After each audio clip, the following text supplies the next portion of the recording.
What's going on, everybody? Welcome back to another episode of Two Knicks Chicks. I'm your girl, Lady and the Chef, joined by my co host this lovely evening. Deepelox 21, what's up? I mean, I really should be asking you. The Knicks just played game one, round two against the Indiana Pacers. Boy, was that a intense game. And honestly, I'm not surprised that the intensity, not just in the play, but the last minuteness of the game, I'm not surprised that that carried over from the Philadelphia game. Like, were you surprised that it came down to the wire? Yes and no. Um, I guess most people, I guess they figured because the Pacers don't play any defense, it was going to be a Right. cakewalk. But like I say, no one team is just going to lay down and let you take a game. Most Right. opposing teams, they would love to steal one at home, on your home. So that in that regard, no. But then, yes, I thought the Knicks would have. I don't know. I guess and they had good defense, but somehow they just couldn't. There was a lot of loose ends there that it shouldn't have been. Um, but like they always allude to, they go watch film, see what they can do better, what needs to be tightened up, the adjustments and so forth. But quite frankly, I wasn't expecting a blowout, but I didn't think it was gonna come down to like when in hindsight, when you think about it, it was the last second, when Devo in the fourth quarter, DiVincenzo hit that, he was fouled, which by the way, I don't know if you saw, but that last 2 minute report came out and it was a foul. So it was deemed a foul, Hmm. which He is moved great. his foot. Yeah, yeah. Mhm. They try to say, oh, he was did a lot of acting, and I'm glad it did go in their favor.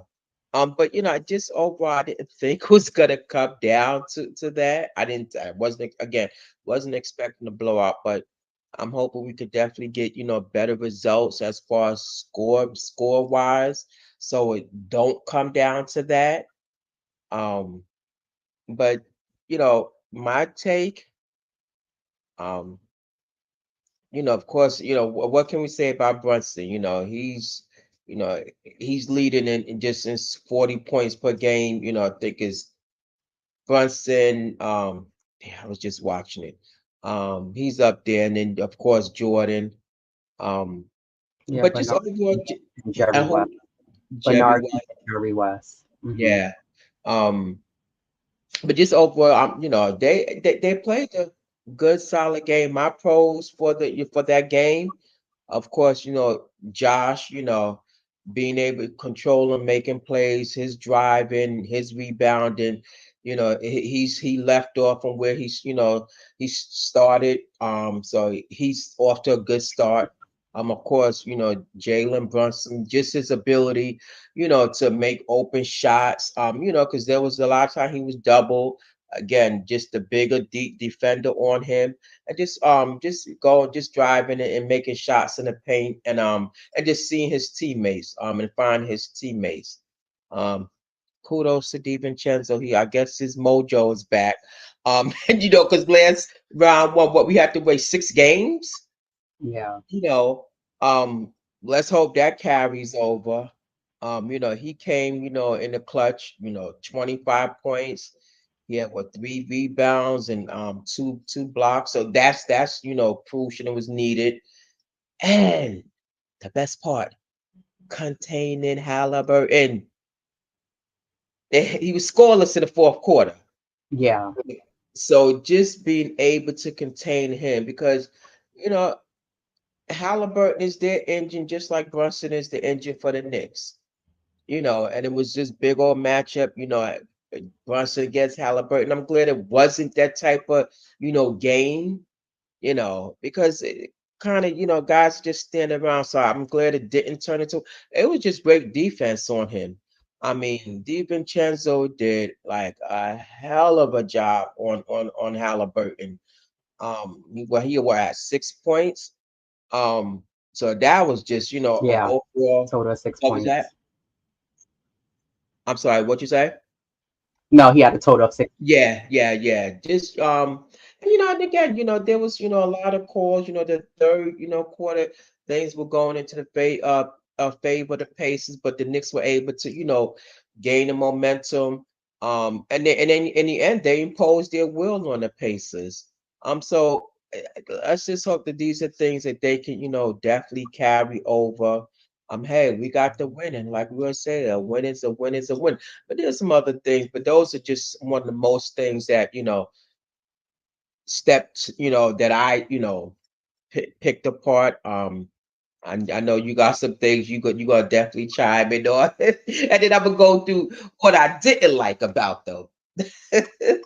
It wouldn't be me if I didn't have my critiques about the beloved Knicks. I'll start off with the stats though. Josh Hart played 48 minutes. He had a finish with a double double. He had 13 rebounds, 8 assists, 24 points. OG Ananobi played 42 minutes. He finished with 13 points, 9 rebounds. Isaiah Hartenstein played 36 minutes. He had 13 points, 6 rebounds. Jalen Brunson played 44 minutes. He finished with 43 points, 6 assists, 6 rebounds. Dante DiVincenzo, 44 minutes as well, had 25 points. And then Mitchell, Robinson, and McBride played 11, 12 minutes. Really no scoring there for them from them. So I thought the scoring was well needed for sure. I think that's part of the reason why the Knicks won. Field goal percentage, the Knicks was at 53%. Indy was at 52. The Knicks were 11 for 23 from the 3-point line at 47%. Indiana was at 38%. The Knicks did very well from the free throw line, which was definitely a stat that I was appreciative of. They were 22 for 26 at 84%. Indiana was 15 for 19 at 78%. The Knicks did finish with 40 total rebounds, so they out rebounded Indiana to their 32. Offensive rebounds, the Knicks had 8. They finished with 32 defensive boards. The Knicks finished with 25 assists. Indiana had 32. Knicks had 4 blocks, 5 steals, 14 turnovers, which is quite high considering Indiana only had 7. Points in the paint, Indiana had 64. New York had 58. Part of the reason Indiana had 64 points, if you really watch that game, Indiana didn't kill the Knicks in the shooting. They killed the Knicks in the paint. And Yeah, part of the reason why Indiana killed the Knicks in the paint was because let's start with let's line them up. Let's start with TJ McConnell, who finished with 18 points. He played 22 minutes. Deuce McBride, you know what he looked like? OG Ananobi in the first round trying to guard Maxi. mm, He couldn't stay in front of him. Every time you watched, TJ was getting past Deuce. And I get that Deuce is still, his game is growing. And I said to you over the phone during one of the timeouts, what I saw Maxi doing and TJ McConnell doing as part of their game, something else that they have aside from being just a shooter. Deuce McBride needs to add that to his game. He needs to be able to put that ball on the floor and drive to the basket, not occasionally, but add it as part of his game. And I really hope that this offseason, Deuce McBride works on that because he'll be a hell of a threat to be able to do that. Because again, it still stands that really you only really see Brunson and Julius Randle, who was also in attendance for this game at the end of the bench. He's trying to hide in a gray sweatsuit. Saw him there. yeah, Um, he was cheering the guys on. They're really the only two who could drive. Josh Hart does it well in transition when he's coming full court. But when it's a half court situation, unless the lane is open, he's not going to really drive like that. Then you had, I think part of the reason why, while yes, DiVincenzo did play good defense on Halliburton didn't play a lot of minutes in that game because he clearly must have been having issues with the back spasm. He did play 36 minutes, but it was very like the times he was on the bench was long periods of time. yeah, He did have the back brace on. He was being timid and he wasn't as aggressive as he normally is. He's playing more as a facilitator than he was looking for his shot as well. So the Knicks got lucky in that regard. But I did think DiVincenzo did play him well as far as the defense goes. Um, and then you had Miles Turner, who I didn't feel like the defense was that good on him. I felt like he was able to pretty much do whatever he wanted to do because rebounding wise, I didn't feel like our guys were putting a body on anyone. There was a couple of times where you saw Hartenstein got the tip out. Josh Hart was able to do what he does on the boards, but there was too many instances where you watch where Turner and what's this other guy with the his name Isaiah Jackson with the locks. Yeah, yeah, yeah, Is that his name? He had 8 points, 5 rebounds, which doesn't seem like a lot, but it was his impact that he made on the floor that made the difference. He was blocking guys' shots. I was just looking, I guess, more of that type of play from either Mitch or Isaiah Hartenstein. I was looking for more of that aggression on the floor from either one of those two guys. But I think overall, my takeaway from this game is that while I'm happy we had at least 5 guys in double figures in scoring, we had production. Jalen Brunson has some help with the scoring. I was happy to see DiVincenzo, Hart, Josh Hart, and what's his name, OG Ananobi contribute towards the scoring. That was great. I thought the Knicks defense was horrible. And this is why the Knicks are having issues closing games and getting a lead. Because if you noticed in that third and fourth quarter, the Knicks scored and then they allowed Indiana to score at the end of the fourth. The Knicks came down and scored. Indiana came down and scored. I'm like, why are we trading baskets? The Knicks weren't getting any stops. yeah. Because You at one point, they Indiana was leading what by 9, 10, or something like yeah, that in the yeah. third quarter. So yeah, And yeah, we know the Knicks can climb into leads. We know that that's what you guys do, but how about getting a lead and maintaining a lead? And you don't see the Knicks do that often. So again, I saw a lot of trade in baskets. The Knicks score, Indiana score. The Knicks score, Indiana, and I'm like, so at what point do you guys work to get a stop? And I didn't see these guys defensively. You remember in the Philly game where we had maybe it wasn't consistently, but a few times where we just put that Matador D on them and Max he couldn't get off a shot and B couldn't nobody could do anything and there was a few shot clock violations. yeah, The yeah, Knicks don't have they're not putting that type of defense out on display. I'm not sure what they're waiting for, but the defense to me is not strong enough. You can't keep allowing the games to come down to the last minute 2 minutes, and now it's like you're on the edge of your seat because you're like, wow. And Jalen Brunson, he's scoring the basket. Then you have somebody coming down. Pascal Siakam made an easy bucket, and honestly, OG Ananobi didn't have good defense against him. He was on him. It was just better offense. Pascal he wasn't doing nothing special. Easy, no, easy, simple baskets he was doing. He wasn't doing too much, too extra like Obi, who was flashing and dashing on the court. I don't know what that was about. I mean, yeah, kudos to you. Your you know mom what was that's there. about. Your brother's not playing. You feel like you the man. Cool. I don't care about that. We've seen you do that on the next. That honestly, I wasn't even wowed by that because I've seen him do that in the next Yeah, game. Like it was exactly. done that already. You was only doing that because you coming back to your old team where you used to play. You sour. But So anyway, Pascal was making easy buckets against OG. I wasn't really seeing like even from the start of the game. I said, "Wow, he just keeping it real simple in the pocket.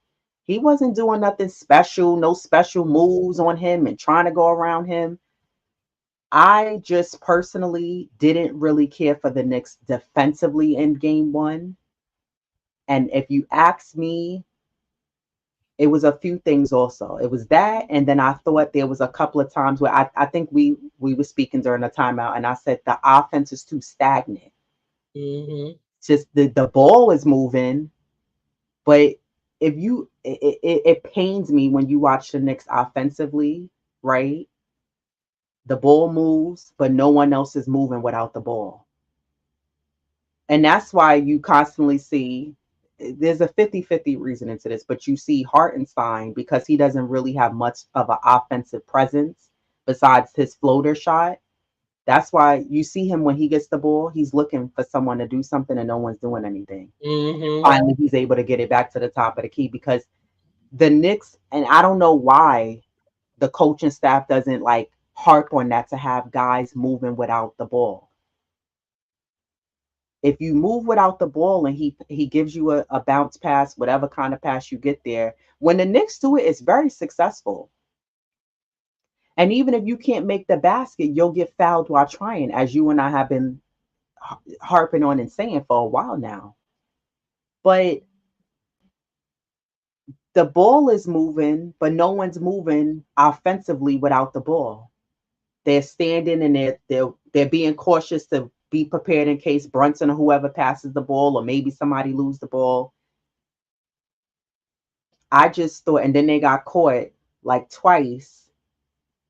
Long court pass, OB down the floor, got caught sleeping like twice, and he was able to get the easy buckets. But I think the biggest thing, the takeaway that I take from this team is forget all of that with the offense. We know that guys on the Knicks could score, right?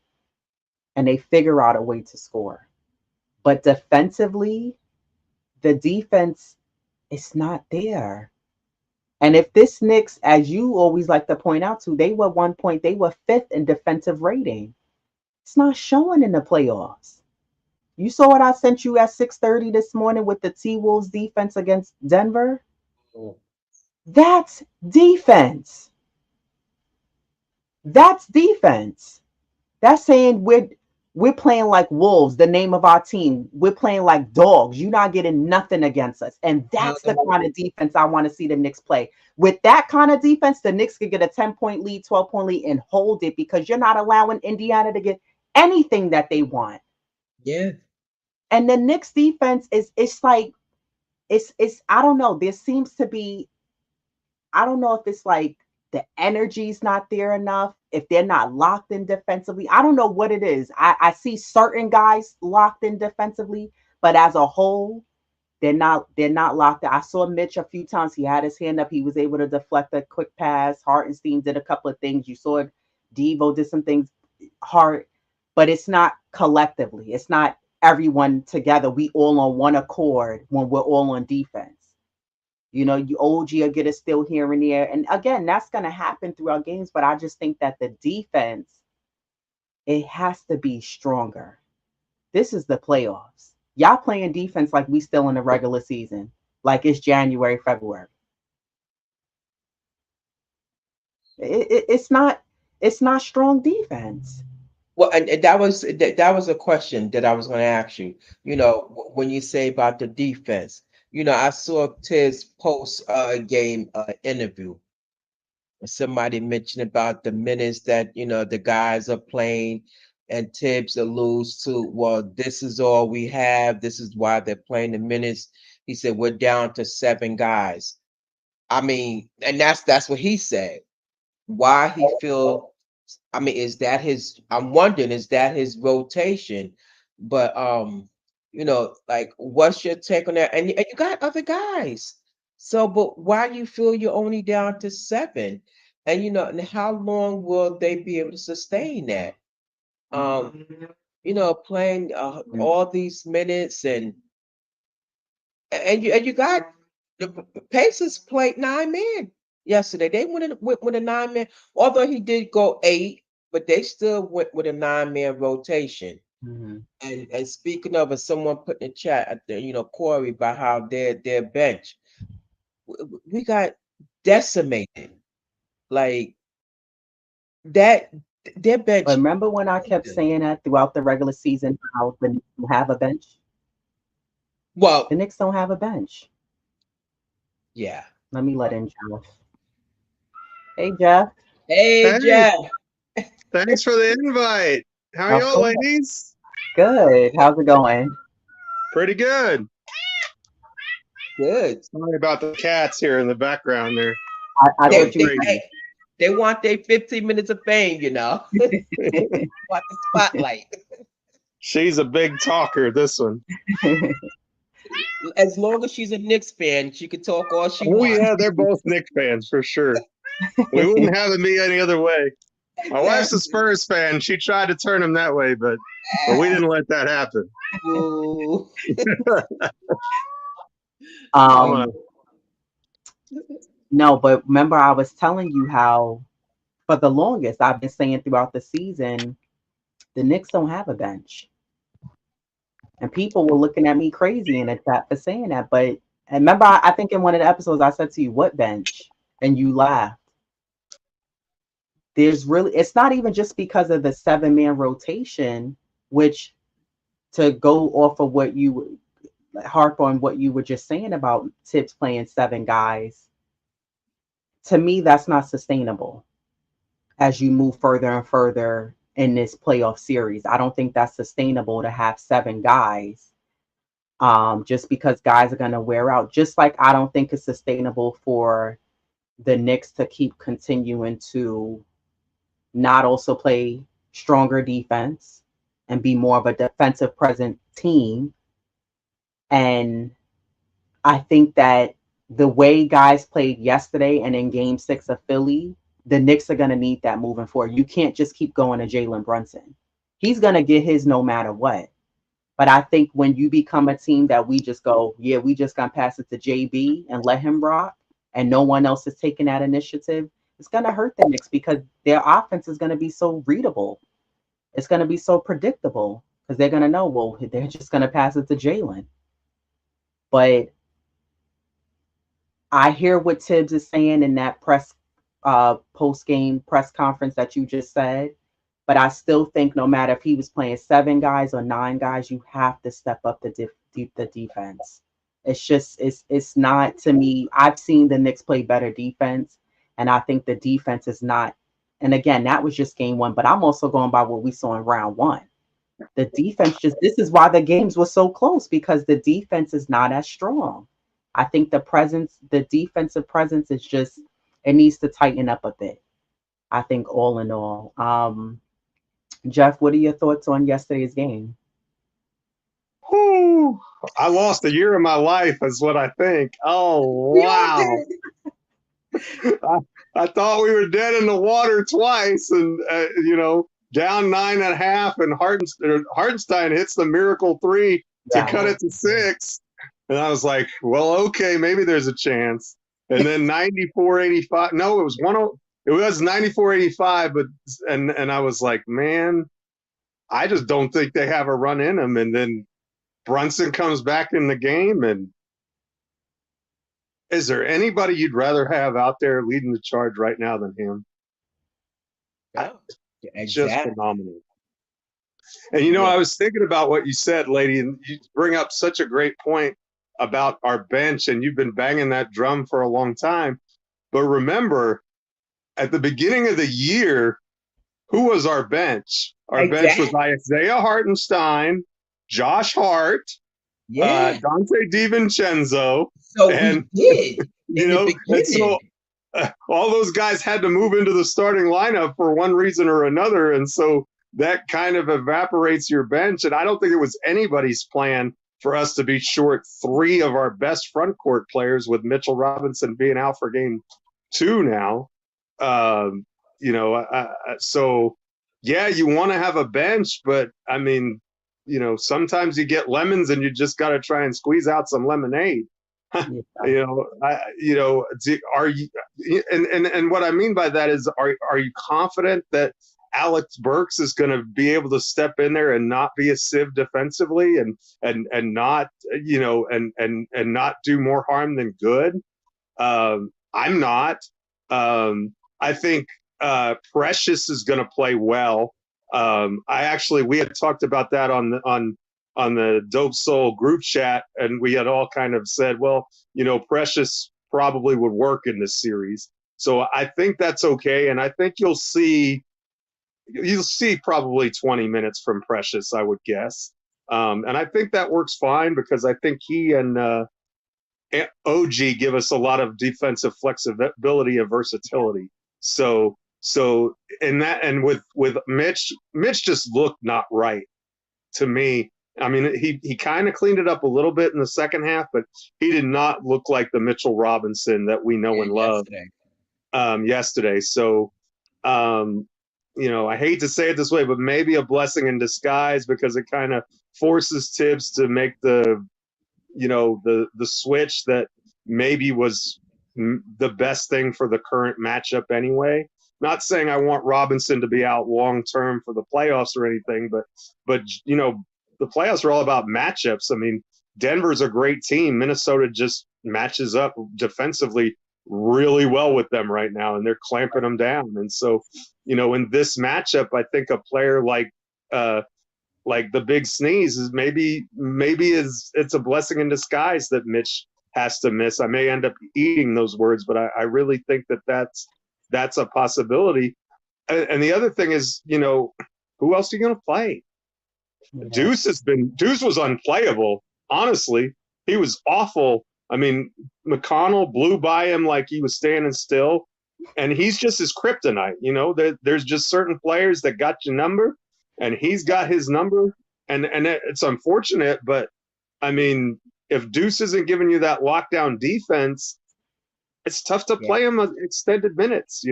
Not that anybody was stopping McConnell. I think the only thing that stops McConnell is himself. He can only play like 22 minutes, which is probably the best thing for us. Because if I was Carlisle last night, I would have benched Hallie and just gone with TJ. Gone with McConnell because he was absolutely killing us. We had no answer for him. And then, but who else do you go to? Do you Shake Melton? I mean, there's you can turn to the bench, but there's no. At least in my opinion, there's nobody there right now, and that's a sad set of circumstances. But I think it's just the way that it's going to be. It's going to have to be a with Robinson out, 7-man rotation at most, and you're just going to have to hope for the best. And it's tough because this Indiana team puts a ton of pressure on you. Their bench unit was fantastic. They outscored us like 46-3. I'm sure y'all already covered that, but But again, those numbers are a little misleading because we only had like 28 minutes of bench play, right? So it's not like those guys, because I think Deuce played like 12 minutes and Mitch played like 10 and Precious played 4. So, that those stats are a little bit misleading, but I agree as far as questioning if it's sustainable or not, especially against a team that pressures you 94 feet and just wears you out over a 7-game series. I kind of have a feeling that that's going to take its toll, but what other choices do we have? Right. Yeah, I think when you brought up Mitch, I was wondering throughout the game, I said, why is Mitch not in the game? Like Hartenstein was playing a ton of minutes. And not that I expected Mitch to play a lot of minutes, but I was expecting him to play more than what he did. And you're right, he didn't look 100%.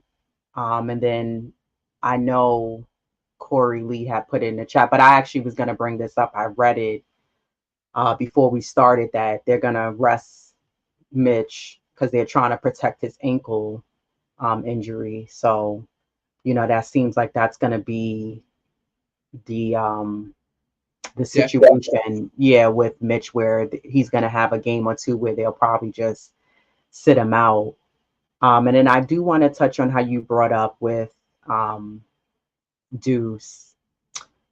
I'm really hoping that Deuce finds his rhythm in this series. He started off, what was it, the game 1 or game 2, or maybe the first 2 games against Philly where he shot well. And then he's been off ever since. And then even last night, he's getting the looks. We can't say, he's getting the wide open looks. And I think that's because he has been kind of quiet and hasn't been knocking down the shots. So teams are like, there's plenty of situations where you'll see Deuce get the ball and he's able to get off the shot that he wants to get off. Um, but I'm hoping that he finds his rhythm and he's able to start knocking down his shot this series.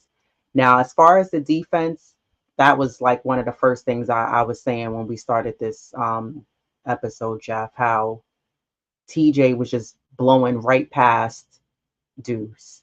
I mean, every time you looked, he was close to the basket. Mitch was at his hip. And I was like, excuse me, Deuce was at his hip. And I was like, yeah, I'm not sure if this is if this is a good matchup. I mean, I know Deuce is quick, but I just think defensively, he's no match for him. And then I had to come to the realization that's going to happen. Just like in the round one series, Hartenstein was no match for Embiid. So we had, thank goodness, you had Mitch who was able to contain him, and a little bit of minutes that Precious played, he was able to contain him. But I'm hoping that we can figure that out because TJ McConnell is someone who we definitely have to worry about.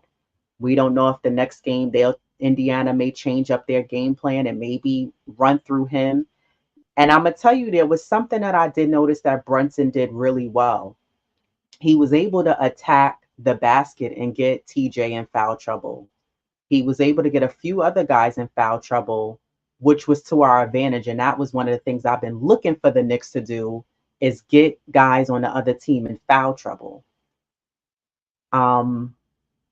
With Mitch being out, Bogdanovich being out, does that give any of you any concern for this series? We'll start with Diva Locks. I'm sorry, what was that? What did you say? I was reading something. With Mitch being out for the next game and Bogdanovich out, which I feel like we could have used. I know some people may argue and say Bogey probably would have only gave us 7 points, but I don't think so. I think he would have gave anywhere between 12, 14, 17 points. Is there any concern there that either of those two guys are out? For Mitch, not really, because again, now this gives Precious, a chance to get those minutes. And, like Jeff said, him and OG played well together, just that combination. So I think, and even Precious even showed when he played against that Philly game how he was able to, he matched up pretty well with Embiid. And he's a much bigger guy. It's just height and pound wise. I mean, I think this is going to force Precious to step up.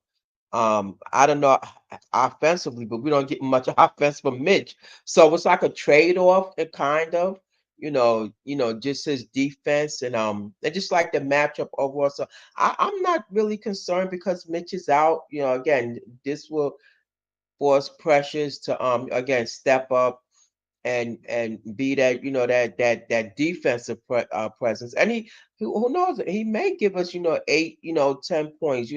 He's capable. He just has to just look for that shot more often. And he tends to, if he's is back against the basket, he just gotta maneuver and and pivot it. And he could get that off the backboard or that dunk. But I'm not concerned. I mean, I'm more concerned with now is 7, although it's been 7, and yesterday was 8. But that's my only concern is just the rotation itself. With we're down to 7. Maybe he will put Burks in. I mean, at this rate. Jeff? I'm concerned for sure. I'm concerned. That we had some heroic efforts from Hart, and Dante made 8 of his last 10 shots, and Jalen had 21 points in the fourth quarter. I mean, Right. we needed all we needed a few good calls. All the stars kind of had to align for us, and so to have to lose another body is the last thing that we need. But it's we know we can play without Mitch. I'm kind of with you though. I think that Bogey's loss is kind of being understated here. Like Bogdanovich, would have been a good series for him because Exactly. Indiana isn't a great defensive team. Their Hmm. second unit does a good job, but Bogey would have had some opportunities, I think, to really shine and take a little bit of that offensive load off of Jalen. Make it where he can get a 5 or 10 minute breather where he's not the focal point of the offense. And even if it's just a little bit in each half, Bogey showed that in bursts he could provide you with that, insulin injection of offense that you just need sometimes, and especially with this team, uh, but it's funny. I'm sitting here talking about offense. Offense was not our issue, No. and so Bogey's not going to help you on the defensive end. So maybe the anti Bogdanovich people will say that, but I just think Bogey he's got playoff pedigree. He's someone who's tried and true and tested and battle tested, and he's been through the wars. And to have another guy with that kind of experience, and to have a guy that honestly defenses have to pay attention to, is really useful to have. On the bright side, I don't think Indiana has a lot of drivers, so I'm not sure that, in other words, they don't attack the paint in the same way that a Tyrese Maxey does, really. Where they just get all the way to the rim. So the big knock on Precious from a Thibodeau's perspective, why he only got 4 minutes, is the rim protection aspect. But I don't think that's going to be the Pacers like to just stand around the perimeter and shoot 3-pointers anyway. So that's a huge part of what they do. I don't see a ton of just, McConnell did, obviously. And so, but we weren't stopping McConnell with Mitch in there. So, or anybody else for that matter. I mean, he really, tore us up, and we're going to have to figure out how to do something with that. But, you know, I think it's a bunch of trade-offs too. In other words, you know, did we get hurt by Miles Turner's 23 points? I would say yes, he was deadly effective out there. But if Yeah. that means he only gets 2 rebounds, in other words, if he's out on the perimeter launching 3-pointers, it's awful tough for him to be inside grabbing boards. And if they're only getting 2 boards from their 5 spot, and they didn't have more than 6 from anybody else, I mean, I think that works in the Knicks' favor. There weren't a ton of offensive rebounds, but neither team was really missing shots. Both teams shot 50% from the field, 40% from three. I think there were only about 70, 75 rebounds the entire game, which to me doesn't seem like that many, And the Knicks won the rebounding battle overall, even though we didn't have the advantage that we're used to on the offensive glass. But I think what we saw in the Phillies series is that teams can maybe do that for a game or maybe just a quarter or two, kind of keep us off the glass. But then as the game wears on, you noticed in that fourth quarter, we got a few more of those opportunities because we're relentless and we wear on you. And I'm wondering, as the games go along, as the series, we tend to in the fourth quarter get more and more of those extra opportunities, just because our guys are superbly conditioned. I mean, you know, conventional wisdom says that 48 minutes a game is not sustainable, but at the same time, I feel like Josh Hart has been playing 48 minutes a game for the last, since Julius went out. You know what I mean? And so, maybe that this is just where preparation meets opportunity, and these guys have put in the work ahead of time and they're ready to take on that load and see how long they can do it. I don't know, but if you're telling me that Josh Hart looks burned out at the end of the game, I can't tell it. I mean, he seems to come up with every hustle play known to man when he's, the hot top minute guy on the floor. And DiVincenzo played almost the whole game. I mean, did anybody hit a bigger shot than him? I mean, and the three that he made was a 28-footer. He had to have his legs under him or he's going to be short on it. And he knocked it nothing but the bottom. So is it really a fatigue issue there as well? I don't know. Brunson, we've seen play 45, 48 minutes in a playoff game and play his best basketball. I mean, what he's doing right now is unprecedented in the NBA. I mean, Mr. 40.5 assists per game for 4 straight games. You don't even have to ask who does that. He's one of one. Yeah. That's incredible. One of one. No Michael, no Magic, no, all of the great legendary players in the game. Nobody has ever done that before. Yeah, he's a class by himself. And the thing about it is, what is he doing that seems unsustainable to you? Because to me, it just looks like he's doing Jalen Brunson things. Like his 3-point, it's not like he's doing it with unsustainable 3-point shooting. It's not like he's shooting 70% from beyond the arc. In fact, his 3-point numbers in the playoffs are not amazing. I think he's below his season average at any rate. He's like, what, 35, 36% somewhere in the neighborhood? He's getting to the line a lot. He had, 14 of 14 at the line. Hallelujah. Amen. Because we know he's had some clutch time hiccups on those at the charity stripe. So was real happy to see that. But the Indiana Pacers foul a lot.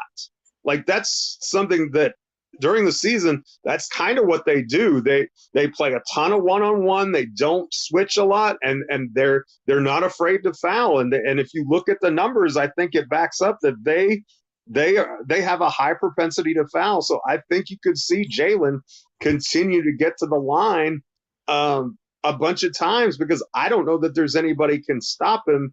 And it's not like Philly, where how Philly had Oubre, who makes it tough for him to see over the top. Brunson can see over those guys to get his shot up and get to where he wants and the exact spot that he wants. I mean, he was making tough shots, but they were the Jalen Brunson shots. And he knew what he was doing and he knew where he was going, and they couldn't stop him from getting to his spots. And they don't have the people with length that really bothers him. Even TJ McConnell, who does have kind of a history of being a little bit of a disturbance to him, he just, it's kind of like Alec Caruso. He just said, okay, you're here, but you can't stop me either, And that's why I think that Jalen is on another level right now. Their teams are game planning to stop him. They're geared. They know he's our number 1, number 2, number 3 option, and he's still doing stuff that nobody's ever done. Right. Like, and again, I just don't see anything in it that really screams out unsustainable. And I'm not saying he's going to do this every single game, but I, the only thing that's really gone up is his usage, right? The rest of it is just, and his usage is ridiculous. Don't get me wrong, but that's really where the uptick and everything is coming from. His percentages are about even with what he normally did, a little bit lower from 3. But he's been automatic from 2 outside of those first 2 games against Philly when he was atrocious. Remember, we were like, is Jalen going to show up? Was the question on all of our minds, I think. And we stole both of those games. So, and the other thing I'll say about it is that in the Milwaukee series, Indiana had a couple of clunkers in that series. And I'm hoping that we get one of those tomorrow night. You know what I mean? Because they're a young team, too, without a ton of playoff experience. They do have some guys with some, but they're, this is kind of the Halliburton's first go around. Nembhard and those guys, they don't have a lot of guys who have done this before. Whereas we're the more seasoned veteran team. And so I'm hoping that maybe we get a clunker in here. And I think part of the reason that they have that is that they're so dependent on their offense to carry them that when they're not scoring the ball, if they have an off shooting night, their defense isn't terrible, but it's not elite to the level where they can survive just a night where they just struggle from the field. And I think you saw that. And I mean, the game they lost to the Bucks, I think the one game Giannis didn't play and neither did Dame. So and it was Chris Middleton and somebody else who killed him, and so there's that potential there too. I think we have a recency bias to say, well, well, this is how they played in game one, so it's only going to get better from here. Well, that's not necessarily true. What I'm hoping is that we took their best punch, and then maybe they don't punch quite as hard the next time because they don't have it in them. I don't know that that's true, but that's what I'm hoping. Right. One of the things that I was wondering was Rick Carlisle going to do was put that pressure on Brunson, a full court pressure on Brunson, and he didn't. Unlike with Nick Nurse, he applied a full court pressure on Brunson, which it didn't work, but it worked to some degree in that Brunson couldn't even bring the ball up half court. He had to wait till, after half court to get the ball. So that could be an adjustment maybe that they'll make, maybe not. But I want to ask you to, and those are great points, Jeff. I want to ask you to, as far as after looking at game one, what adjustments do you think, or do you feel like the Knicks need to make any adjustments, whether matchup wise or any other adjustments going into tomorrow's game and moving forward? Do you feel like, even if they're like little small things, but did you any of you notice anything that maybe you are looking at it and saying, I would like to see if they do this, not necessarily changing up the game plan, but some adjustments that you would like to see for the next game?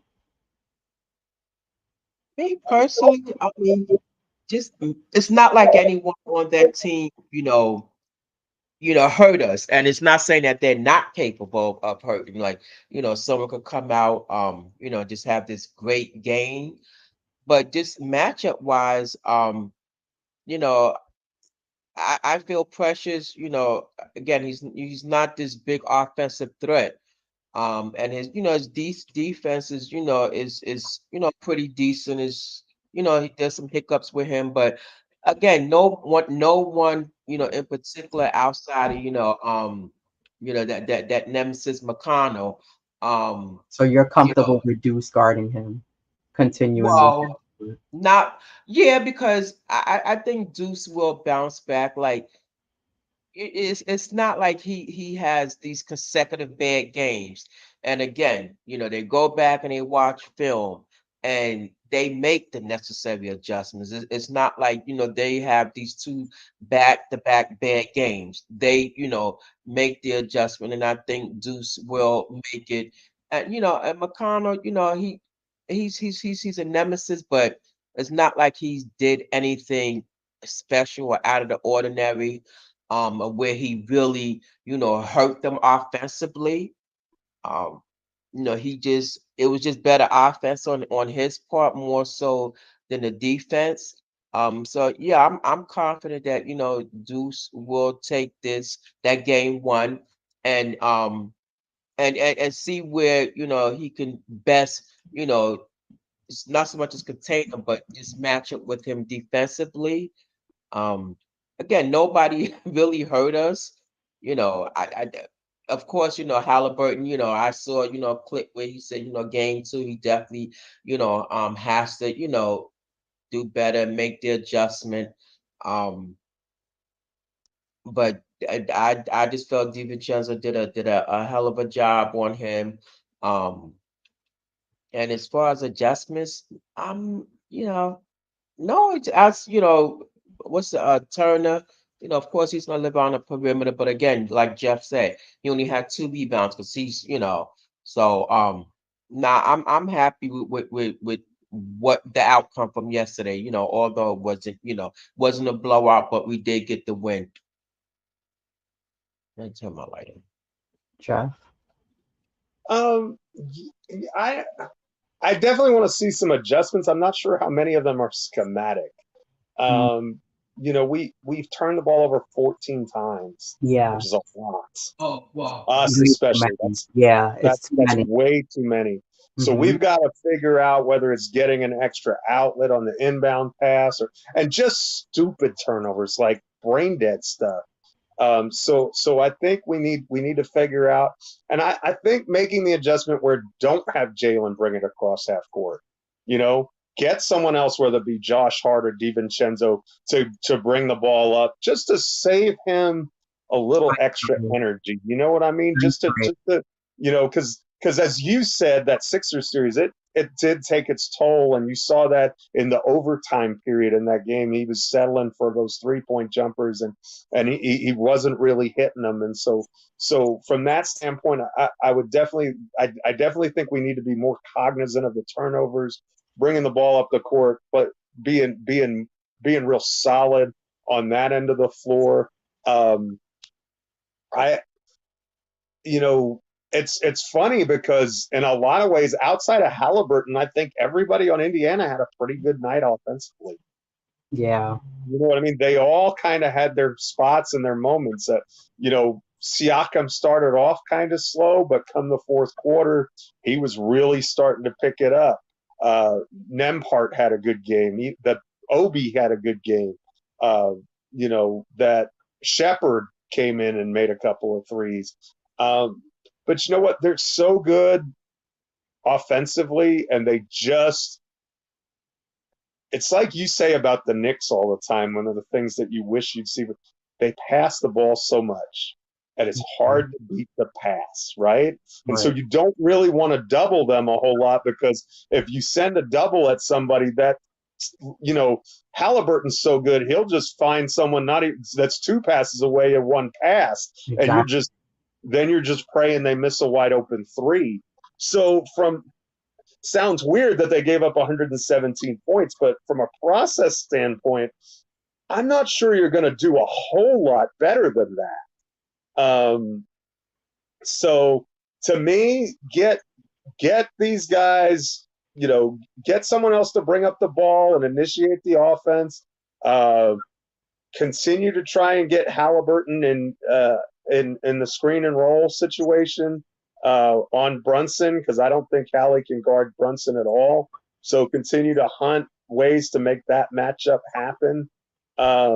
Maybe run a few plays to get Deuce a couple corner threes, just to kind of get him going and get him off and get his confidence going. Because I think if he's always intense anyway, but if he sees a couple of shots go in, I think that's going to help his defense, because that's how all players are. You play ball, when you see the ball go in, it's just natural. Your defense is gonna step up a little bit,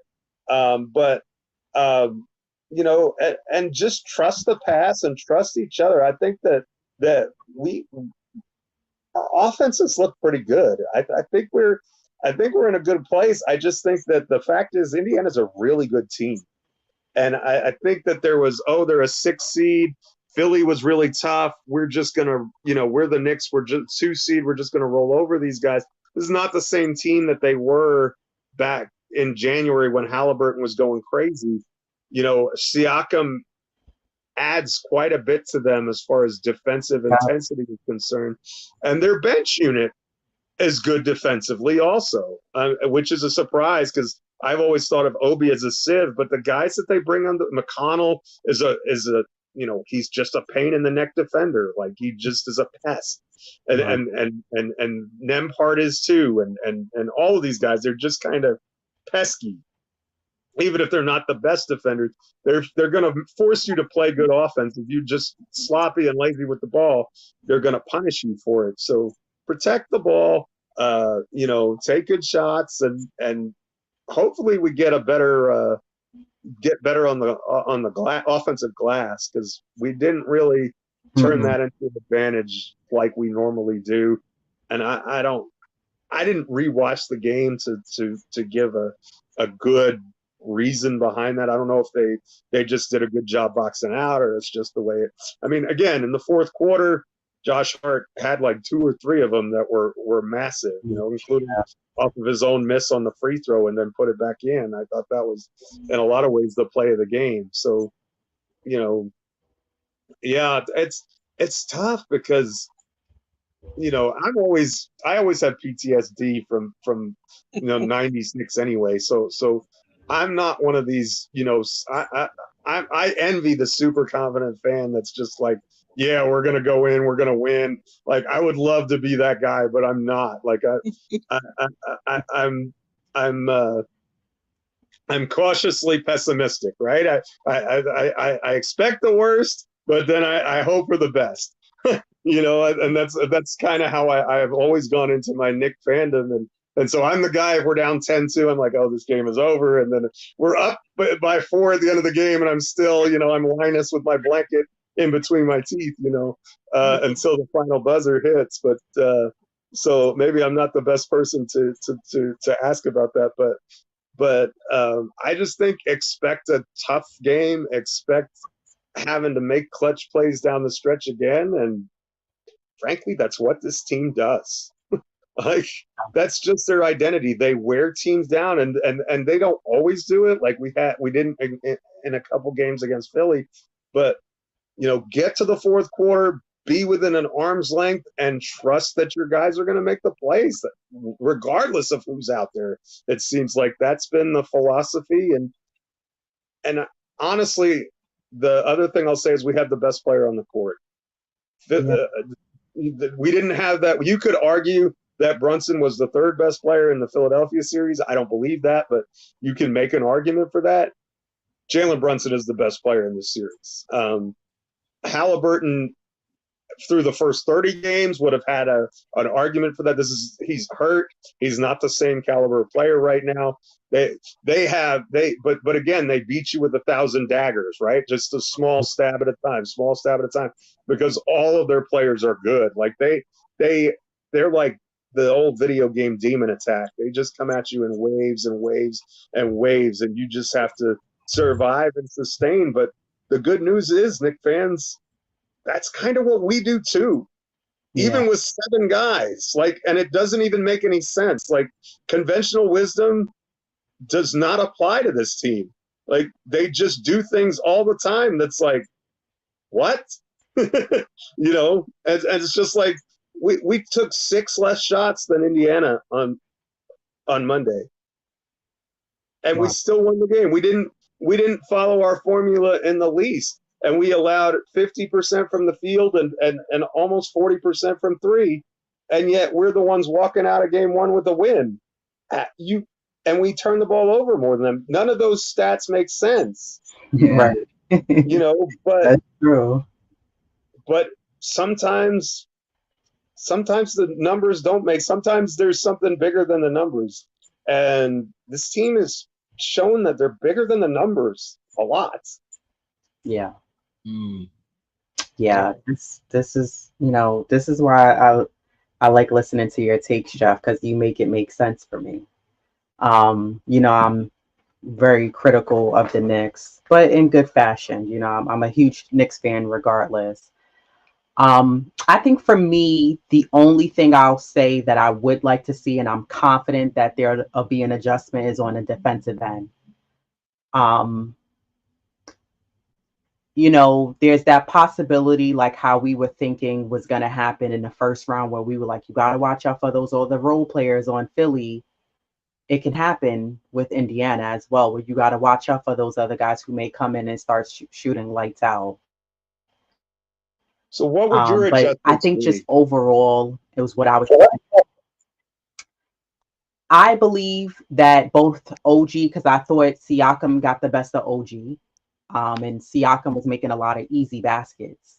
I thought OG defensively, I thought it was there. I just thought it was just better offense, because there was plenty of times where OG was right up on Pascal. I mean, he was right there. Hands was up. Pascal was doing a spin move. OG was right in his face. He was, contesting all his baskets for the most part. Especially in the second half. The first half, there was 1 or 2 that got past OG, but OG's defense is, one of the tightest you're going to get in the NBA. But I think that maybe if OG plays Siakam like kind of how he did Embiid, and front face defend him and try to deny him from getting the ball, that will help to somewhat of his advantage to slow Pascal down. And I think with Deuce, that's going to be a challenge, but Deuce is up for it. Like you said earlier, Jeff, our guys are not looking winded at the end of games. They're in great condition. The stamina's there. So Deuce is very young. He's, the stamina's there, the energy's there, the intensity's there. I think this woke him up to say, like, oh, okay, I got to be on the balls of my feet because this guy was blowing. And I'm sure as he's watching a film, he's going to see, like, okay, let me make my adjustments defensively. But I think, you know, just in general too, like the offensive boards to be able to give us those second, third chance points if we can get it. I didn't really see a lot of that. So I want to look, I'm going to be looking for that in tomorrow's game. But I think collectively as a whole, there was plenty of games throughout the regular season where the Knicks had this matador intense defense on teams. We even saw it in round one where they were forcing shot clock violations. And I want to see the Knicks be able to put that pressure on Indiana. This way, we're not looking at a game that's like the Knicks score, Indy scores, the Knicks score, Indiana scores. And that's what was happening a lot late in the third and in the fourth quarter. It was like the Knicks scored a basket, Indiana scored a basket. So it was a lot of trading baskets. And neither team was really getting a stop because no team was really playing good defense. And I think that's what gets our nerves in a basket because the Knicks are not playing good enough defense that this is why the games are coming down so close. They're going to happen, but not every game. Give us a freaking break and give us one game where it's not coming down to the wire. And I think the Knicks, like you said, Jeff, they're capable of scoring offensively. I'm not worried about that. We're knocking down shots, unlike last year where we were struggling to knock down shots. We have guys who can score, but I'm looking more for a stronger defensive presence from this Knicks team to really put that tough New York Knicks defense on Indiana. Indiana didn't get that in against Milwaukee. They didn't get that tough, rough, aggressive, gritty defense. The Knicks are capable of doing that. Put that on Indiana and so this way they can see, okay, I have nowhere to go. Make it harder for them to score those baskets that they can score, whether you got to contest a jump shot or they're driving to the basket, which was another thing that I noticed was there was a couple of easy baskets that were made, and I'm like, where's the defense?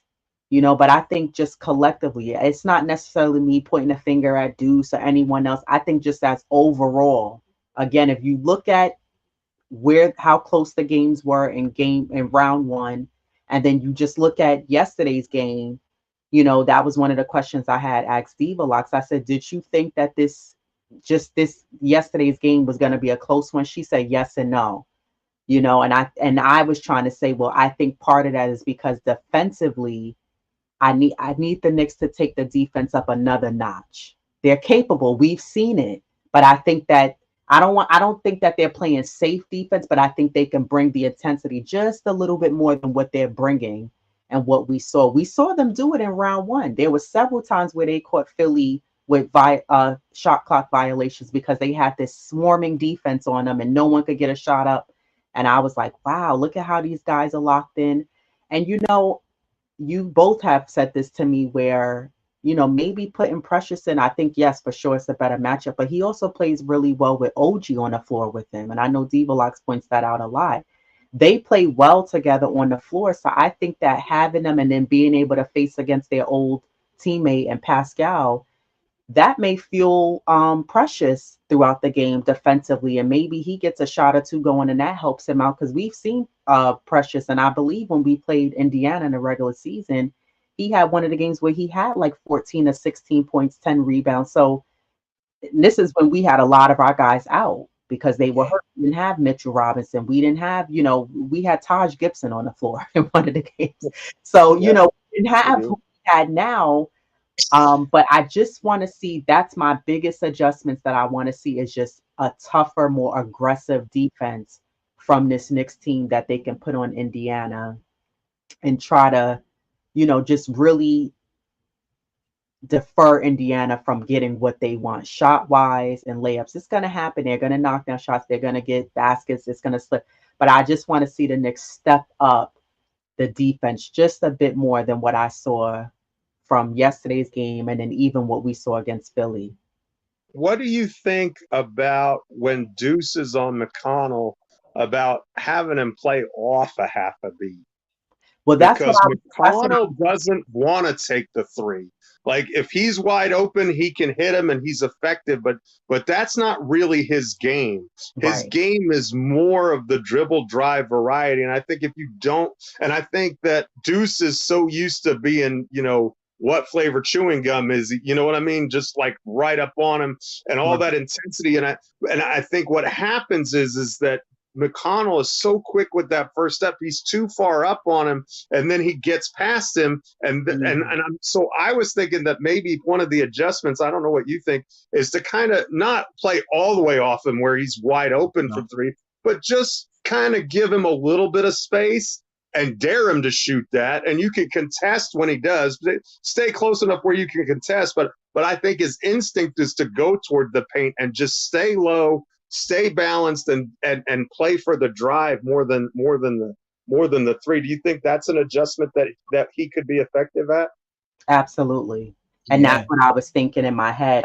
I noticed that. I think that's part of the reason why McConnell's getting past Deuce. Just like you said, Deuce is playing too far up on him. So he's just driving right past Deuce and getting to the basket. And we saw it several times, and he was able to get an easy layup. Um, and I was saying to and earlier in the show, Jeff, before you logged on, watching, and I'm not comparing when I say this, I'm not saying that I want to see Deuce be an exact replica of these two guys. But if you just look at in the first round of what Maxey does with his speed, the way he's able to put the ball on the floor and drive to the basket, and you watch TJ McConnell do the same thing, that's something that I want to see Deuce work on in the offseason to be able to put that full ball on the floor, utilize his speed, and he'll be a hell of a weapon on the Knicks as well, because we know you're good at the catch and shoot. But if Deuce can add putting that ball on the floor and get into the basket, man, it'll be tough for other guards to guard him, because they'll be like, this guy is quick, he has long arms. Deuce will be able to get it, and we've seen him do it on occasion where he's able to drive to the basket, get a layup for us, or get a nice powerful dunk for us. So I think if Deuce can add that, but back to your point about the defense, if Deuce steps off him, I think that'll help. One of the things I do want to mention really quickly was that I noticed that something that was hurting us a little bit on the defense was Hartenstein was coming up to play help defense. And it was almost like we were kind of doing a double team, but it wasn't a double team, but it was like that help defender 5 coming up. And what was happening was whoever had the ball in Indiana was able to get the ball to whoever was closest to the basket. And then Hartenstein had to shuffle backwards really quickly to try to get back. And he was getting back too late. And I kept saying to myself, why are we playing that help defense? In some instances, I can see I backed off and I said, okay, I see what Hartenstein was doing. He was trying to prevent the guard from driving to the basket to get the easy bucket. I get it. But I think this team doesn't have like an Embiid where we were situationally double teaming him. But I think sometimes when you have your Mitchell Robinson, your Hartenstein playing that help almost double team defense, it hurts the Knicks, because now whoever's Hartenstein guarding, he's wide open now. So he's waiting for that ball to get the easy dunk, to get the easy layup. So I hope that we don't, we kind of steer away from that some and don't have the help, the 5, the big playing that help defense, and just play one-on-one, man to man, and everybody just stay on I understand. Okay, if someone's really close, you got to help out. You're going to try to guard him from making an easy layup. I understand that. But I'm saying when Indiana's up and they're, passing the ball left to right, and then you have Hartenstein, he did it on a few occasions. He came up, and I'm like, and then I even saw where he was playing the switch game.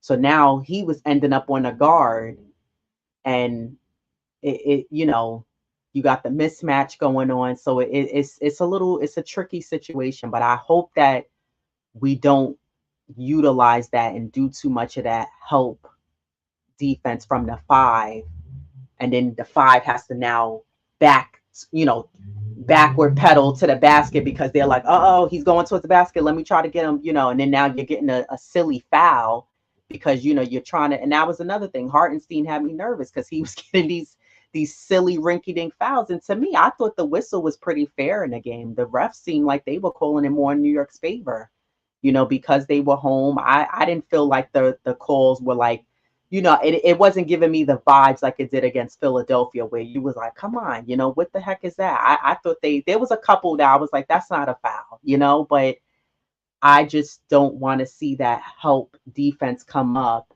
And then now you got to backpedal back to play that defense on your guy because now they're wide open. So that, I think, like I said, just the overall for me, it's that help. It's the defense in general that I want to see picked up. I think I saw that too. And correct me if I'm wrong, but weren't a lot of the instances when Halliburton got it and they kind of went, Yeah, it was almost like, and at this point, like if he's like he was last night, I think we need to not send help at Halliburton at all. exactly. Like I don't think like until he proves that he can get by you and use his athleticism. And I didn't see that. I mean, had what, 6 shots, and so I don't think he has the athleticism to do that. So just have DiVincenzo play him straight up and play. I think you can play everybody straight up. Yeah. And the cool thing is that when and this is what Diva Locks was saying, when Precious is in there with OG, that's very switchable because I'm comfortable with either one of those guys. Not like constantly, but if they have to switch onto a guard for a minute, they can hold their own and not create any matchup disadvantages across the board and give up wide open threes or easy pass to the basket. So hopefully that works to our advantage a little bit too. Yeah, I mean, I say the same thing because, you know, yeah, that you got the player too that's capable of, going off and, can have a great shooter night. But as far as just defensively, Neesmith, he had trouble with Brunson, and Yeah, they had to switch what's it, Nebhard on him. So like there's no, like you said, until Halliburton proves that, he's required that because he's not 100% himself either. Like he's there, he's probably about like 90 something, 90, 85%. Um, so he's not gonna be so quick and explosive as like he was in the beginning of the season. So DiVincenzo, I think that's like a great matchup for him. You know, um Nep was Neesmith, he's not able to, exactly, take Brunson one on one, because we saw what happened, with the fouls, and everything, and also game one, it shows like the game plan of, it's not the end all, but it pretty much shows you like how it's gonna be played, and now Tibbs, will make those adjustments, and especially, for Deuce, so he can, be a better matchup for McConnell, because nobody, again, nobody's like this Nick Killer. You're gonna have your nemesis, which is I think it's McConnell. He's trying to, replicate what he did, when he played with Philly. You know how he had his first triple double, against the Knicks. So I think he's probably trying to, try to, replicate that and, try to be that nemesis. And, OB, I'm not worried about him. He's just, you know, he got something to prove. Not the Knicks. It's primarily on him.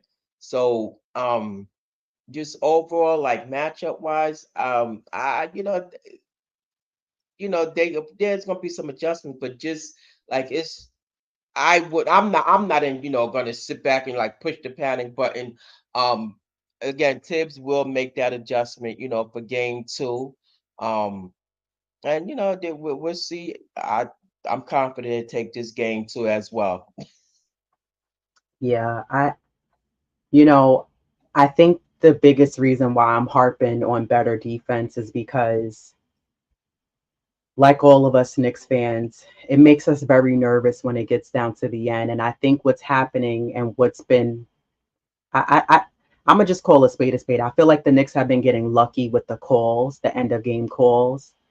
And according to the 2 Minute Report, Bleacher Report just reported it that Aaron Neesmith's kickball violation was actually an incorrect call. It wasn't on his foot; it was off his hand. But because there was no replay um, challenge for them to for Indiana to take, it stood as it was. I'm not a big fan of this whole 2 minute report after the games because we're talking about like after the fact. But what worries me is that when you go into the next game, and I think I heard Alan Hahn and Bart talking today at around 12:30 on their show on ESPN Radio, and Alan Hahn said, "I wonder if that was a makeup call for the Knicks. The refs gave them a makeup call for the lack of the one that they didn't get in Philly."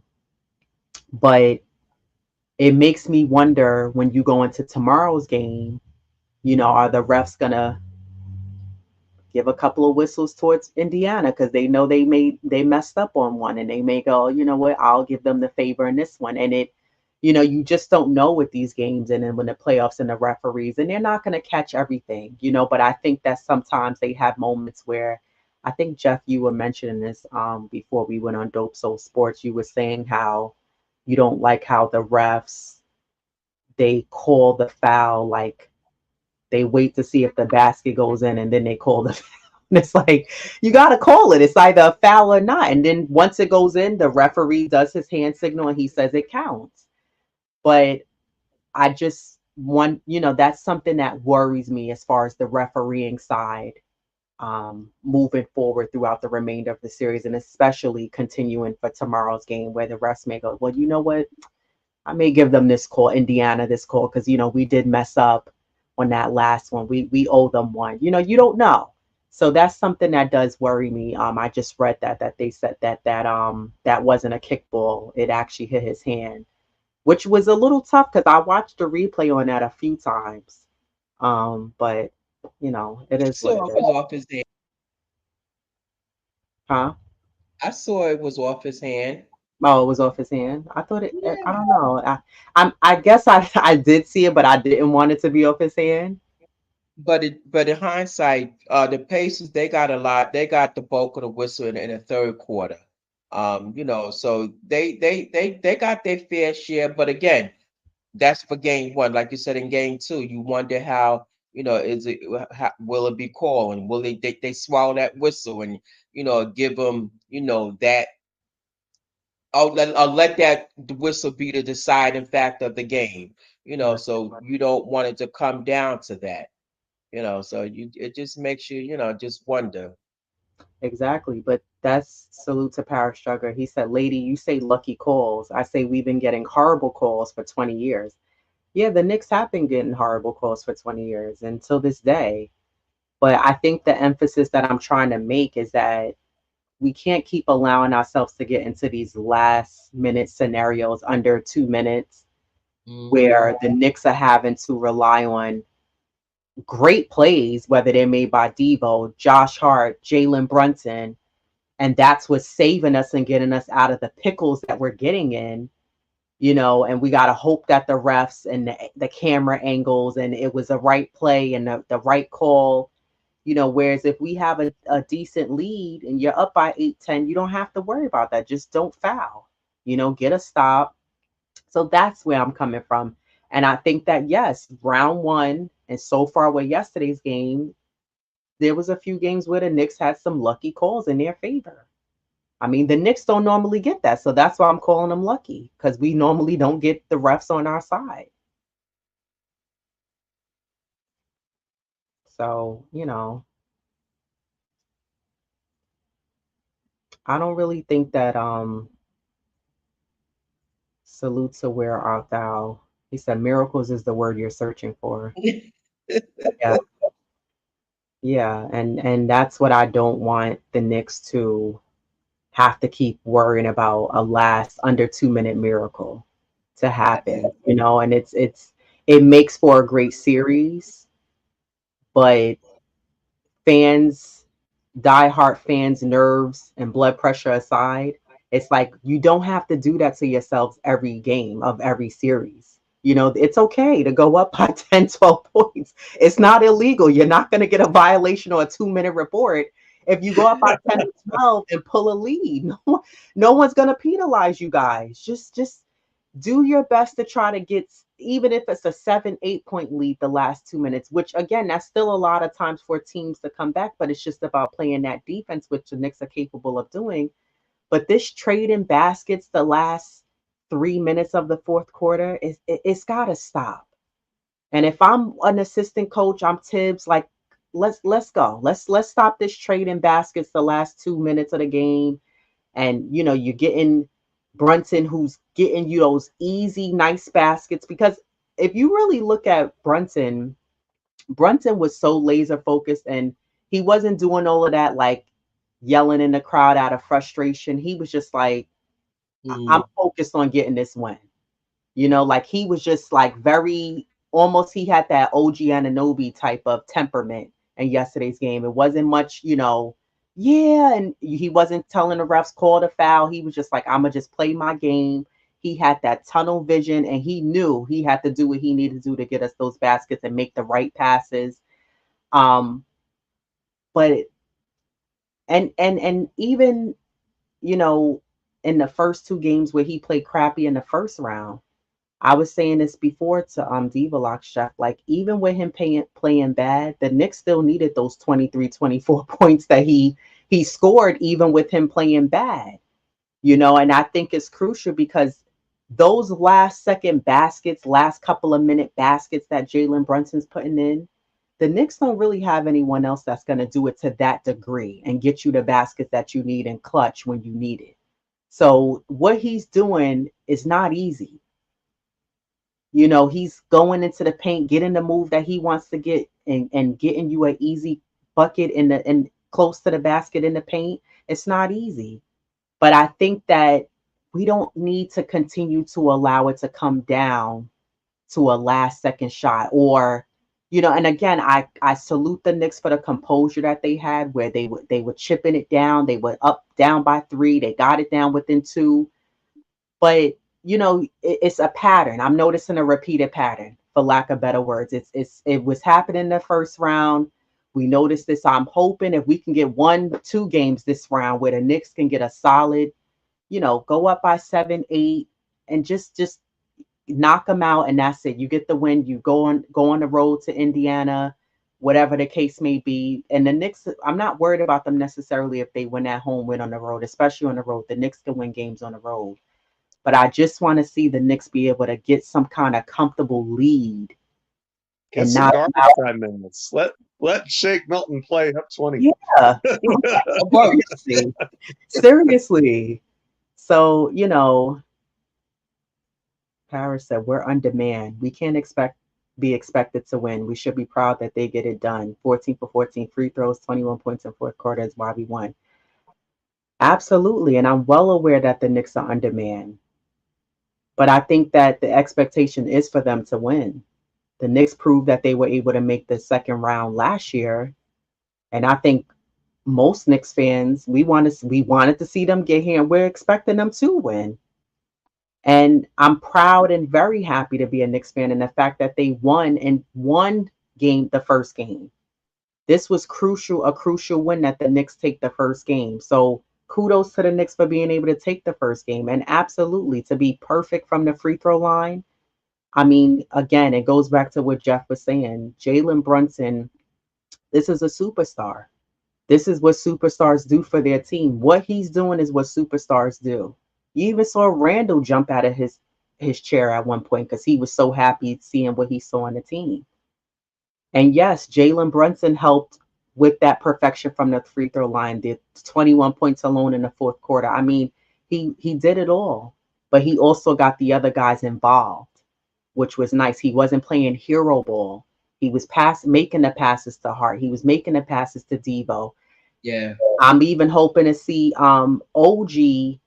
He does that nice where he dribbles the ball down and then he does that step away and he's able to make the shot. I'm hoping to see that more. He wasn't really able to get that going in yesterday's game.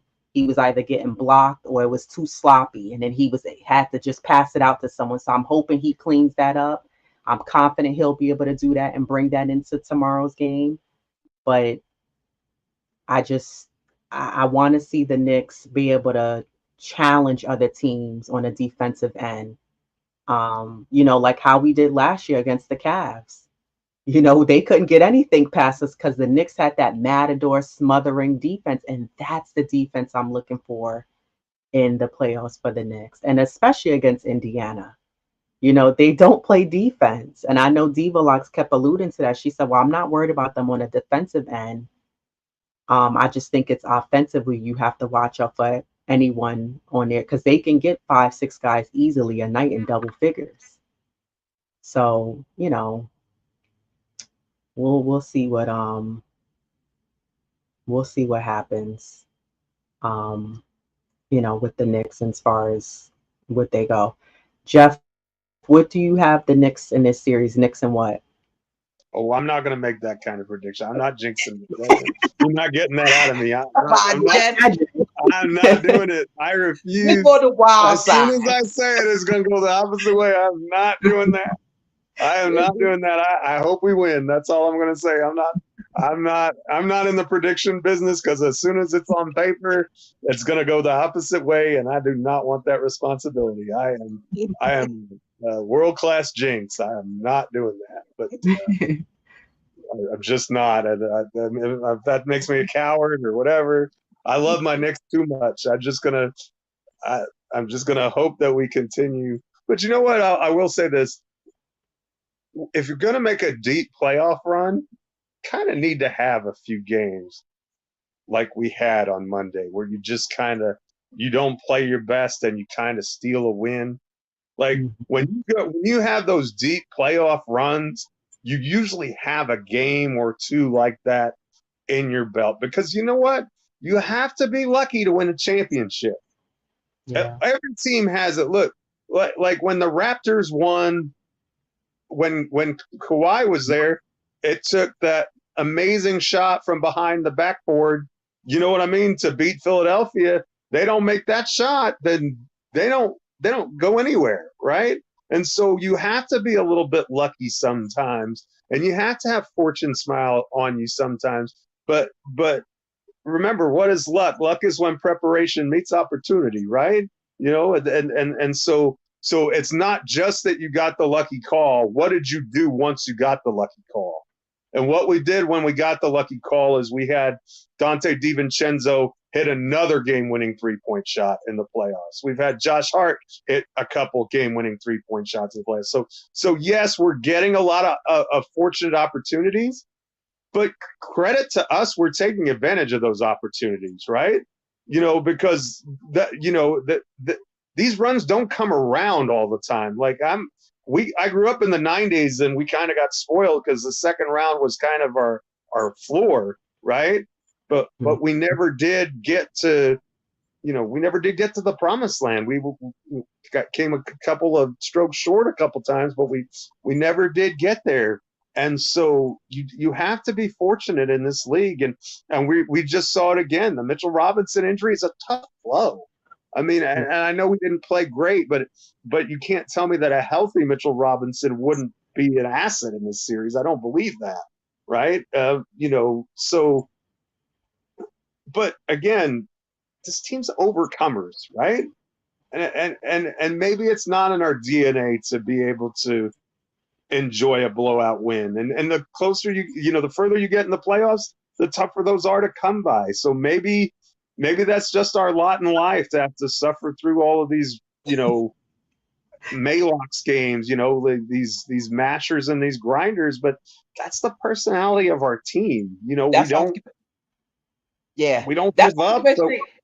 They seem to thrive when their back is against the wall. Mm-hmm. It's like that's when, and we as fans, we don't like to see it because it's nerve wracking.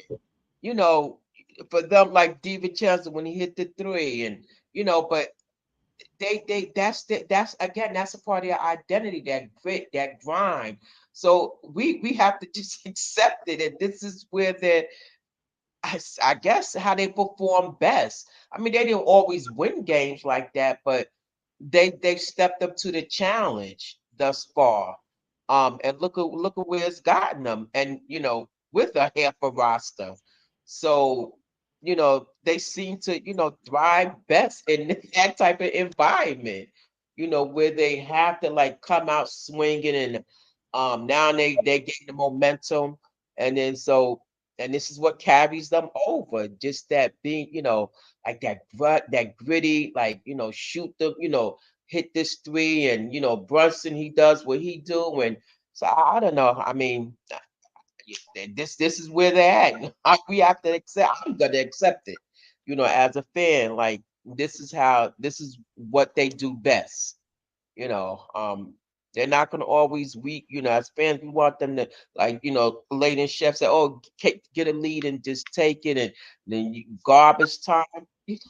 Yeah. Unfortunately, you know, that's not the case. And I don't know if it's due because we have the half of roster, we don't have a bench, um, playing a lot of minutes, but I'm gonna accept it, and if, as long as we're winning, then I'm all for it. Yeah. You Yeah. know, But I'm No. with you. I like those blowout wins. Let's get a couple of those. Those are a lot more fun to me. I don't need all the miracle shots. You don't have to impress me with that. Let's run they them out of the are, but gym and get Charlie Brown Jr. some minutes. I enjoy them too, but unfortunately, this is what they do best. It seems, you know, Yeah. they have to crawl and you know shoot themselves out. This is what they do best. It seems. Yeah. That was one of the questions that I asked. I don't know if it was the last episode or the episode before last. I asked, do you think this Knicks team plays better from behind when they're down? And it seems like the Knicks thrive when they're down because they're able to have that grittiness. It's like a switch, a light switch turns on, and Knicks are able to like kick things into gear. And somehow they seem to thrive and play better that way.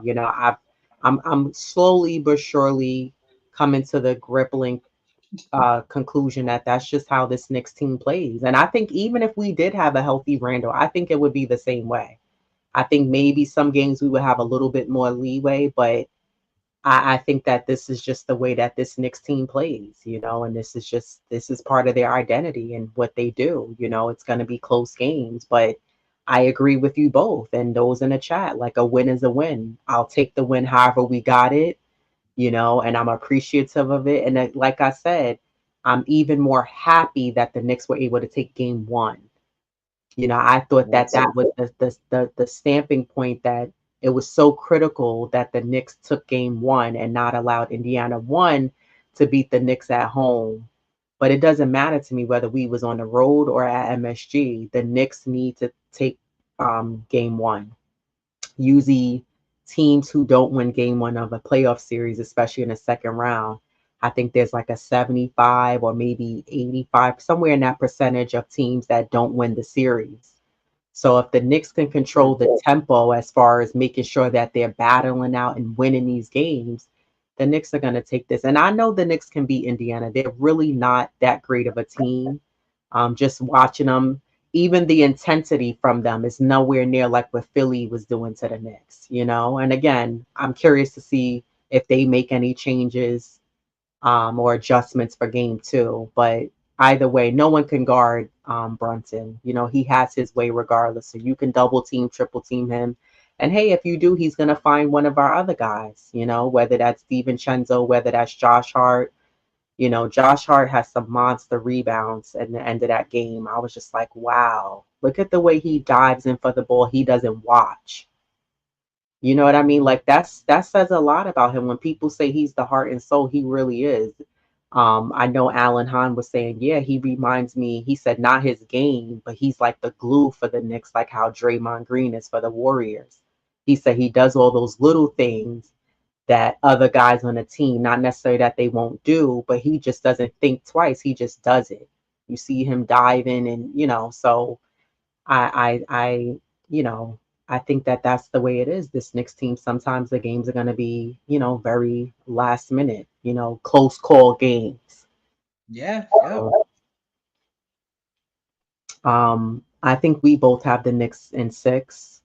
Um, I'm I would really like to see the Knicks take the next 2, if they can. Pressure really shifts to the Pacers. If we can get game 2 and you put them in a 2-0 hole, that really puts the pressure on Indiana. I mean, because it's so tough. I mean, because if you're down 2-0, you have to win 4 out of 5, and that's not impossible. But I don't know if the Knicks have had a stretch that bad all season long. So Yeah. that would really, I think this is a critical game. I think if you how you saying, we want to blow them out in the game, but if we could get a gentleman's sweep, you know, would Oh, be- really be, you know what I mean? Not, in other words, because we're having to extend all of our guys so many minutes in all of these games. If we could get a shorter series where we get a Yeah, couple more days to rest and yes. recover, and maybe get Mitch closer to 100% with that ankle, and those sorts of things, that would be really nice too. But you know, but here's the cool thing about this team: they're not thinking about any of that. They're thinking about game 2. And yeah, that's all that's on their mind, and that's their focus. We're going to go out and we're going to play as hard as we can for game 2. We're going to leave it all out there. And if we win, we win. And if we lose, we learn. right. Right. And that's how, and Josh Hart even said it in the post game interview. He's like, it's better to get to, learn and a win. Right. They had a bunch of stuff that they need to clean up for this next game, and hopefully they will. I'm really hoping that this was our worst defensive performance of the series, Yeah. because I think if we could put the clamps down on them, I think that would allow us to kind of, you know maybe run away a little bit, because we just have a rebounding advantage. So if we can force missed shots and rebound, then that makes it really really tough on them, because even with being shorthanded, we should have an advantage on the glass. We have, even with Precious is a really good rebounder too. He's not the offensive rebounder that Mitch is, but nobody is, right? And so, but again, Josh Hart, best rebounder in the playoffs. Like, Right. I mean, 6'4" guard. Maybe there's a big man who's averaging more rebounds, but they're not a 6'4" guard. So Right. no, Yeah. Josh Hart is the best rebounder in the playoffs. Isaiah Hartenstein is a very good rebounder. OG Anunoby is a very good rebounder. Dante DiVincenzo for a guard, another good rebounder. We have, look, Leon Rose picked particular players. Like, these are all guys with particular skill sets that were added to this team. Nobody was brought here by accident. Like, OG Anunoby was not Precious Achiuwa was not a throw-in the OG Yeah. Anunoby team. That was a player that the Knicks identified and said, here's a guy who can help us win games. And they saw a role for him, and I didn't see it. I'll tell you what, I was like, yeah, he's going to be gone. He's going to get what's now the Alec Burks treatment, ironically. And here's a guy who I thought was going to come in and get tons of minutes. So shows you what kind of expert I am. I don't know anything, but but back to the point is that they are very particular about the types of players they want, the type of skill set they bring to the game, the type of mentality that they have, the ability to stay ready. I mean, Precious Achiuwa went from not playing at all to playing 40 minutes a game to not playing at all, and now who knows how many minutes he's going to get in game 2. But I guarantee this, he's going to be ready. He's going to Yeah. give you some good minutes. He can't score, he can't make 2 with a pencil, but he's going to give you quality defense. He's going to give you quality rebounding, and he's going to make an impact on the game, because that's what the Knicks do. Yeah, I think one thing that I do like about Precious, he reminds me of Deuce in that he stays ready. He stays ready to go in. He's watching a game, he's analyzing a game, and once he gets in and gets in rhythm, he's okay. He may have nerves initially in the beginning, but he does really well once he gets in. Salute Just Nick. She said, "What do you think Tibbs changes about guarding TJ McConnell?" Yeah, so we had a whole conversation about this before you came on. I don't think that Tibbs is going to change the lineup. I think he's going to stick with um, Mitch. I mean, excuse me, with Mitch, with Deuce McBride on TJ McConnell. And Jeff actually brought up a great point in saying that Deuce maybe needs to allow McConnell some space because McConnell's so quick. Once he gets that first step, he was driving right past Deuce McBride. So I don't see Tibbs making any adjustments or changes in that regard. And again, it's only game two. I think it'll probably take maybe game four, if that, before Tibbs will probably say, well, maybe let me try someone else to play a couple of minutes on him to see how that works.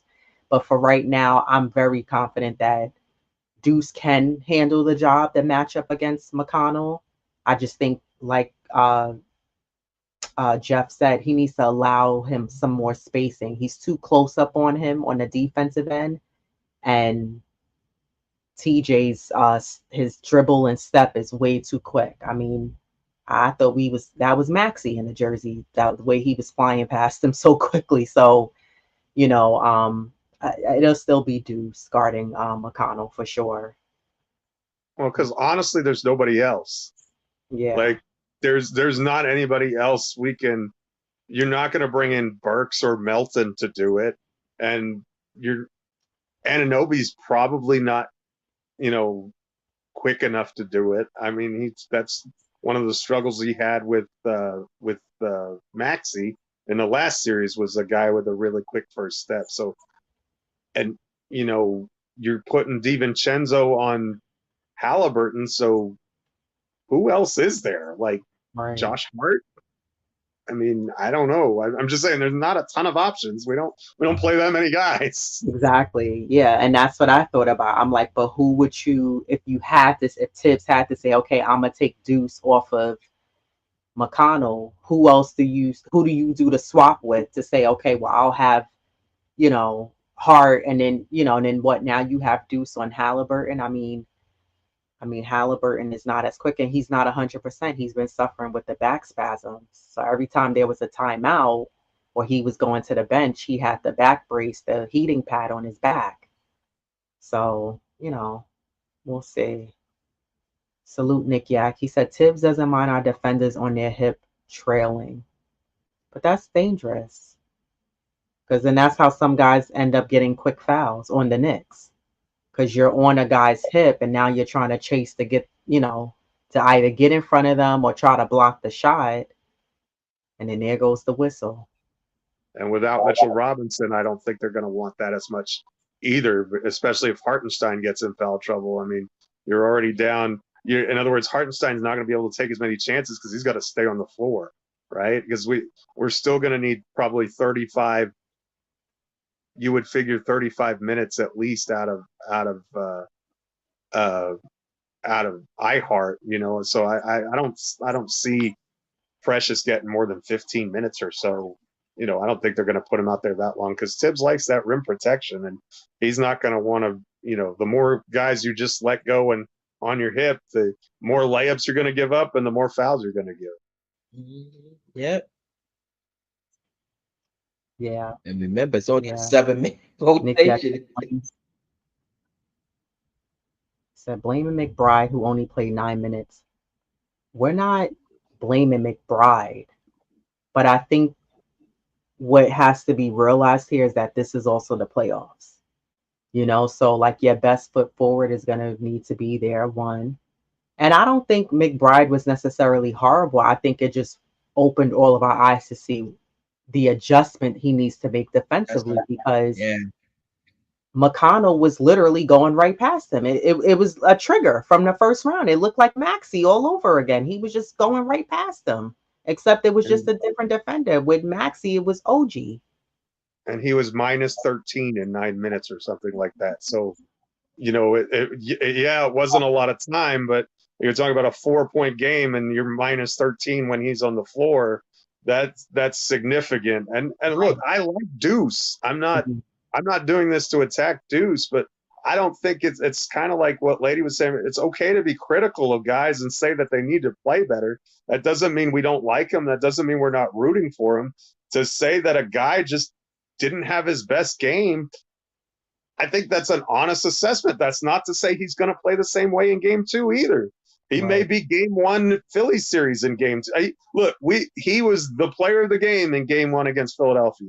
Right. We're not here without Deuce. It's not, yeah, it's a collective, but at the same time, you can take an honest look at it and say McBride didn't play very well, and it's not the first time this year that McBride has struggled with McConnell either. So it's not like this That- is a brand new thing. It happened during the regular season too. And also, I'm more than confident Deuce won't have a game two like that. Same. He's gonna go back, look at film, and see what type of adjustment he can make. So again, it was just game one. He I'm confident he'll have a much better outcome tomorrow. Agreed. Paris said McConnell notices Deuce never reaches or challenges his dribble. Yeah. I think because he was so focused on just trying to stay in front of him, he wasn't able to also utilize his hands on defense as well. So again, I like Lady Diva Locks just said, I think he will make the adjustment. I'm confident that he will. And Deuce, if you notice throughout the season, when he doesn't have a good game, he makes up for it the next game. He usually comes through in some way, shape, or form, and he makes up for it. So I'm not worried about Deuce making the adjustments. Salute Ohead. Salute. Salute. So he'll definitely figure it out. Um, anything else from you two before we get out of here? Thanks for inviting me on. This is a blast. I Yes. learn so much every time I get to hang out with you two lovely ladies. It really is a pleasure. Diva Locks, I don't get to hang out with you quite as much. You need to hop on the Queen's Court with us sometime Mhm. and rock with us over there. I But know sometimes I work overnight. That's why. And I'll be on like my phone knowing I shouldn't be. you got to And make I'll be that like, I money. I got my understand. headphones with, so they don't know. But it is a pleasure. It is you two are so knowledgeable and really just so much fun and your community is growing. The chat amazing. You guys keep supporting them. If you're not subscribed to the channel, please do. If you are subscribed to the channel, hit that thumbs up because they bring it every single time. Yeah, Thank Jeff, we you. love having you on here. We got to have Ajay on here, and there are a few other guests. We've had Corey Lee. We haven't had Boulevard yet, but we'll get both of them on. Oh, we did have him on, but we haven't had him on by himself. It's we have both of them on, but usually Corey Lee's able to join us. So yeah, we've had some people come on. We haven't had Steph on here yet. I was just telling her yesterday. Um, it was That would funny be because fire. You need to make that happen. We need to I figure that told her, shit she out. said, I know, she said, I got so much going on, but she said, whenever y'all, she said, just let me know in advance. She said, I'm down to talk with y'all. So she said, I'm looking forward to being a guest on a panel member on the show. So, and actually, I'm going to be setting up the all women's panel for this month as well. So, yeah, look out for that, everybody. We'll have an all women's panel show where we dive into the playoffs, so that'll be good. And then you could catch Jeff. I don't know if you guys are gonna go on. The Knicks play what Wednesday, and then they play against Friday. Probably have a show on Thursday this week, I would imagine. I haven't heard for sure, but that's our normal spot. So unless she's got something going on, I would imagine that we'll be going live Thursday at the normal time. Right. Okay. Got it.